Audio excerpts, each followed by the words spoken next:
Hey guys, �H𝐓𝐇𝐄𝐒 here back with another video, and today we're going to talk about business. What is business? You have to understand that when it comes to developing yourself in business, you have to go underneath the iceberg. Now, we all know that iceberg that we see the diagram of, and like you believe you see what's on top and there's loads below. It's in business, you have to look further down than what most are willing to go, and I'm going to uncover that in this video. And it's important to understand these types of concepts, this mind frame, paradigms, if you want to succeed. Now, the first paradigm that people need to change, most likely you, the viewer, on the basis that you want to start a business, is a business is not a brand. A business is not something where you think, you know what, I'm going to build the biggest company and everyone's going to know my name and my logo. The amount of times I've heard people talk about a logo. What the fuck is your logo gonna do for you? Jack shit. There's nothing special about Apple's logo. It's an apple. It's not like people see the apple and like, you know what, I want to buy this. It's based on the reputation that they have. And the reputation that they have is based on their business. And to that extent, it's based on their sales. And to that extent, it's based on the fact that they are able to make money. They know how to print cash. There are so many phones. Yeah, we reference Apple, let's talk about phones. There are so many phones out there that are way better than Apple phones. Devices that are far superior, whether that's battery life, utilization, customization, automation, just in general, the Zation is better. But we don't know about them. You could have the best business ever. If you can't market it, if you can't sell it, if you can't put it in front of an audience, and I'm not even trying to go on about marketing, if you can't put it in front of an audience, you will not get business. I guarantee you, I can start a business that doesn't exist with no service behind it, sell it to a fuck ton amount of people, and as soon as it's all sold, give them what they need. And what I mean by that, I'll say it a different way, where I can sell a bunch of shit I do not have and then give what I do have afterwards. So once someone's paid, I give it to them. And I know so many successful people who do it that way. Because logically, why am I going to build something if no one's there to buy it? Right? And many people who get started have an insecurity that, but what if this isn't there? What if that isn't there? What if this? What if this? You got to trust yourself that you will get it right. At the end of the day, you can build whatever you want in advance. I promise you're going to build it wrong due to the fact that you aren't familiar with the audience. Right? You aren't familiar with what is required. What is necessary, the USPs, so on and so forth. What people do like, what they don't like, why people buy, why people want returns. So if you're gonna need to go through so many iterations anyways, why are you building it in the first place? Sign the first client, sign the first 10 clients. Tell them that there's a long onboarding or delay in process or shipping or whatever you want to say, right? And that's what you need to do. Now, let's go further into this viewpoint and the paradigm and how people have it wrong. People don't understand that a business is a legal entity made to pull cash. Again, it is a legal entity made to pull cash. So many people in the beginning, they're like, I care about my legacy. I want to do this and make these changes in the world. Shut the fuck up. Like, fuck off. Like, you may call me a cunt for telling you that you're a cunt, but you're a cunt because you're not that special that you're going to change the world. Yeah, so remove these delusions of grandeur in your head because you can't even make money yet. You need to prioritize the making of the money in order to get to a position where you can change the world. Yes? And you have to remove the arrogance within to get there. And you have to, again, understand that business is all about cash. Now, once you get to the point that you've got more than enough cash, cool, build a brand. Make a social difference. Donate to the domestic abuse that happens to women throughout the whole world. Be my guest. And you can be known for that, I think. Yeah, you can be known for that. Until you're making money, don't worry about it. And let's go one step further into this. Every time you worry about this bullshit, about how you're seen or your social this or your footprint or whatever the fuck it is, you're not making money. You're not focusing on making money. Once you've made money, and that is your sole focus, right? Once you're making money, then you can decide all of these itty-bitty little details. And on the basis that you've made money, you can pay experts to do it. You need the cash in the bank first. And so many people go down this route of delusionment due to the fact that they're actually scared to do the work. Because I can spend so long on a brand, on a proposal, on this, on that, to make it look really good and sound really good. And I'll get no rejection from it because there's nothing to be rejected. But taking it to an audience, you will get rejected. You will get no's. I don't care how good you are. I get a shit ton of no's, right? And that's why you do it. That's why people do it. Because they're scared of rejection, and they come to realize that, you know what? If I waste all of my time doing all of this cool stuff, maybe it might be easier for me to succeed. You know, it might be easier to close people. I might not have to try that hard. And you're finding all of these ways to minimize and mitigate pain when all you have to do is shove this shit in front of an audience, see why they don't like it, iterate, rinse and repeat, so on and so forth. But so many people are stuck on this wave of, I want to do this.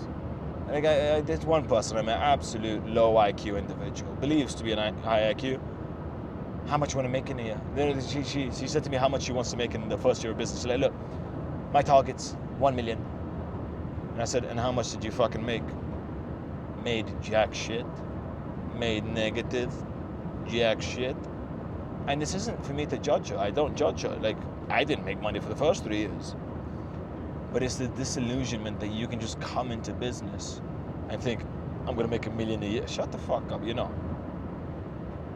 Maybe in some fields you may, but in those fields typically, it's not super high profit margins and most of it is revenue, right?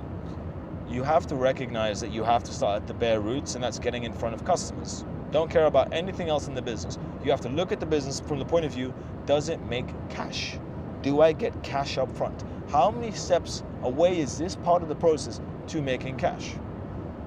Now, another way to look at it is Pareto's law, the 80-20 principle, where 80% of what you do will affect 20% of the outcome, and 20% of what you do will affect 80% of the outcome. And you have to sit down and analyze, am I doing the 80% or am I doing the 20%? I remember I used to be such a busy bee doing A, B, C, D, E, F, G in order to make myself feel good and satiate my ego. But at one point I had to stop. I had to stop doing all of this stuff. And it meant that I didn't have much to do. And then I came to realize, shit, I've wasted so much time on 80% of stuff that do not have any effect or bearing on my business. And I'm not looking at the 20%.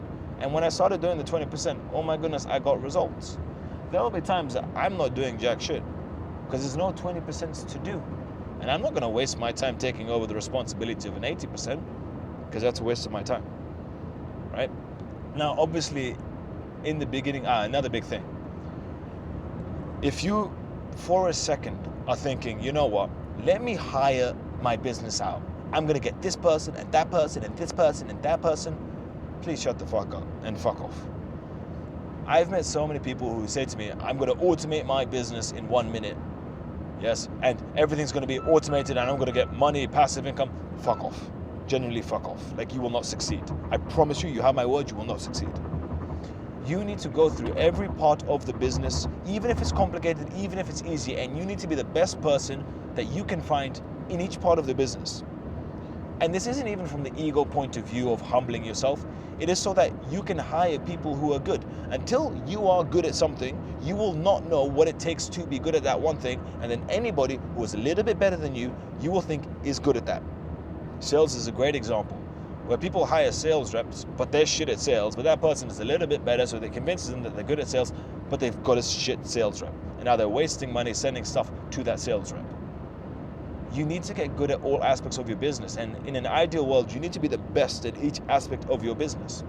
And once you are good at all aspects of your business, and this will take, 6 months, 1 year, 2 years, right? Now, if you're more competent or if you have other experience in the past that's helped you, sure, you'll do it quicker.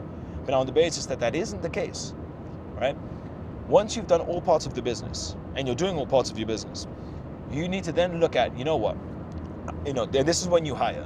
You only hire somebody when it's costing you money to do that thing. Where if I pay this person £20, £100, $300, yes, and they took up that space of time, I could make more in that time. That is the only time to hire it out, is when it's costing you money to do that one thing. Yes, there's 100 things that I could do in my businesses that would optimize the business, or it would function so well. But it wouldn't bring me more money. It would cost me money for the fact that I need to do that stuff, because then I'm not out there making money. And only when you get to that point do you need to hire it out. Yes, so only once you get to the point that it's costing you money to do that, yes, hire it out. Now, I'll give an example, very simple. Yes, you also have to look at it from multiple point of views. Yes, let's say cold calling. There's not many businesses that can do cold calling, but a lot of businesses do require cold calling. I can think, I'm working in a bar. I'm getting $20 per hour in this bar. I'm working 8 hours. Okay, with this $20, I could hire three cold callers. 3 good cold callers. Now, obviously this is after I've learned how to cold call and I've mastered cold calling. I can say, I can hire 3 cold callers. And I can then get way more appointments booked out for a sales rep. So me earning $20 an hour is giving the greatest boost to my business, working in this, whatever it is, the bar, than actually doing the work itself. So we're looking at how can I have the biggest impact per second on my business. And if it means working a job to get people to do that job for you, fuck it, do it. Another example is, and we'll stick to cold calling. And I realized this was a long time ago, I realized. I was trying to figure out what is the most optimal thing for me to do. Because I was good at sales, but not that good. And I realized I can book 3 appointments to 4 appointments per hour, and I can close deals. So what's more valuable for my business? Should I get 2 sales reps, 3 sales reps, and in 8 hours, I can book 32 sales calls? Just on the phone. It would kill me. I would suffer, but it is the most optimal use of my time. Where me just doing the cold calling, which is a lot less important than the sales calls, right? I can book more appointments and give more sales calls to my closers, and they can close more deals for me. Cool. There may be a difference in the close rate, but it is the most optimal for me to do cold calling. And in that kind of case, I have to humble myself and think, how can I make the most money in the business? Where can I position myself in the business to make more money? And if that means that I have to be a bitch and be a cold caller for my business, because it's better for me to be a cold caller than it is for me to be a sales rep, fuck it. That's what we've got to do. And you have to look at life and positions that way. What is the most optimal utilization of my time at any given moment, right? And that's another paradigm to work through. And the biggest takeaway, if there is a takeaway to be had from this video, is you have to come to realize that in many instances, you are lying to yourself. You are lying to yourself, and you are the reason that you aren't succeeding. And the biggest thing to this, and many people get confused, because I promise you, you're aware of it. You are aware that you are the reason you are not where you want to be. The biggest aspect of this, it's not fear of failure, it's fear of success. And people don't know what the fuck this is. They're like, what do you mean fear of success? I'm not scared of success. The fuck you are. People fail so often, it doesn't bother them. I promise you, people fail so often, it does not bother, because all of us fail. I fail, you fail, everyone fails. That's not the bother. The bother is, what if we get it right? What if we end up succeeding? That's a scary thing. And you may say, 𝐻𝐈𝐍, why is that a scary thing for me to succeed? Nice and simple. Because when you succeed, you change everything around you. Because money's now coming in, everything changes. If you're going from a position from less money to more money, your whole life changes. Your opportunities and what you can do in life change. How you can live, change. Where you can live, change. More importantly, everyone that you know is going to see this. They're going to see the change. They're going to see the improvements, and they're going to judge you for it. How they once saw you previously is not how they will see you that day that you succeed. And all of this has knock-on effects. Knock-on effects to the point that you can't even comprehend it. And that level of unknown, even though it's good, there's too much danger in it. There's too much fear. There's too much what could happen because I'm not familiar. And because of that, people self-sabotage. And many people don't recognize that. It's that fear of fuck. What if my mom and dad were wrong? because I believed them. And what does that mean? Because if I believe that, and I was wrong, what else am I wrong about? It's similar to like when someone cheats on you, and you're like, oh my goodness, I thought they were one person that was A, B, C, D, E, F, G, and I was so wrong and so blind. What is it with everybody else? Oh my goodness, I don't know anything. And like you like fully shut down. And then you self-sabotage. And then without realizing it, you just do a bunch of shit that does not move you forward. A business is not, look at me, look how good I am. And I'm not judging you because I did the same shit. Yes? A business is a cash machine. It is a legal entity made to pull cash. Right? Trust me when I know from experience. Run too much money through your business, your personal account, watch it get flagged, watch your bank account get shut down. I've shut down so many bank accounts. Yes? Accidentally.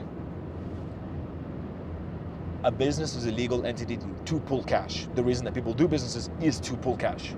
Stop trying to create some bullshit brand of I'm the next A, B, C, D, E, F, G. Won't happen. Again, it won't happen because success is not made overnight. I know people who succeed. It is not made overnight. And those who make it overnight, they are doing stuff you are not familiar with. And I know this firsthand. So that's a summary for this video. Like, comment, subscribe, and I'll see you guys at a later video. Hope you enjoyed it. If you didn't, I don't give a fuck. Hakuna Matata.